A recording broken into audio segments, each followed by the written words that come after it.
అందరికీ ప్రైజ్ లాడండి. ఇది బేతేలు ప్రార్థనా మందిరం, కృష్ణాపురం గ్రామం.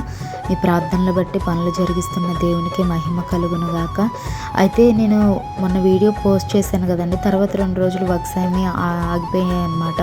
థర్స్డే, ఫ్రైడే సర్పంచ్ ఎన్నికలు జరిగాయండి. అందుకే వీడియోస్ ఏం చేయలేదు. సాటర్డే వీడియో తీద్దామని తీసానండి. అయితే వర్క్ కొద్దిగే కదా అని చెప్పి పెట్టలేదండి. ఇలాగ సాటర్డే వర్క్ ఏంటంటే అలా గుంట తీశారు అంతే. ఈరోజు మండే అని వర్క్స్ జరిగాయండి. మండే రోజు వర్క్స్ ఏంటంటే ఇలా గోడ కడతా ఉన్నారనమాట. ముందైతే మట్టి తోలించాలి. ఆ ముందు ఎందుకంటే క్రిస్మస్ పండుగ వస్తూ ఉంది కదండి. పనులు అయితే చక్కచక్క జరగాలని చెప్పి ప్రార్థన చేస్తూ ఉన్నాము. మీరు కూడా మీ ప్రార్థనలో జ్ఞాపకం చేసుకోనండి. అదేవిధంగా ఈ ప్రహరీ కూడా ఇలా కడుతున్నారనమాట. ఇది ప్రహరీ కూడా అండి.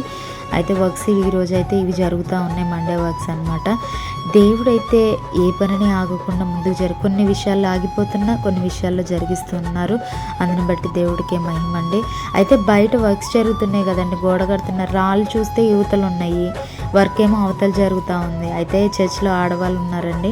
వాళ్ళైతే ఒకళ్ళు అందిస్తూ ఉంటే ఇంకొకరు తీసుకెళ్ళి వాళ్ళకి అందిస్తూ ఉన్నారనమాట. అయితే నేనైతే ఒక మాట చెప్తానండి. దేవుడి మందిరంలో మనం ఏ పని చేసినా కూడా అది ఎంతో ఆశీర్వాదకరం కుటుంబానికి. నిజంగా చాలామందికి సాయం చేస్తే మర్చిపోతారు మనుషులైతే, కానీ దేవుడికి సాయం చేసిన, దేవుడి మందిరానికి సాయం చేసిన వారి జీవితాల్లో మేలే జరుగుతుంది, కానీ కీడైతే జరగదండి. వీరి కుటుంబాలన్నీ దీవించబడాలని మా ప్రార్థన. మీరు కూడా ప్రార్థన చేయండి మా సంఘం కొరకు. ఇవన్నీ వర్క్స్ అండి. ఈరోజు ముందు ప్లేస్లో మట్టి తోలిచ్చాలండి, ఎందుకంటే క్రిస్మస్ పండుగ కాబట్టి. మా కొరకు ప్రార్థించండి. ప్రైజ్ లార్డ్ అండి అందరికీ.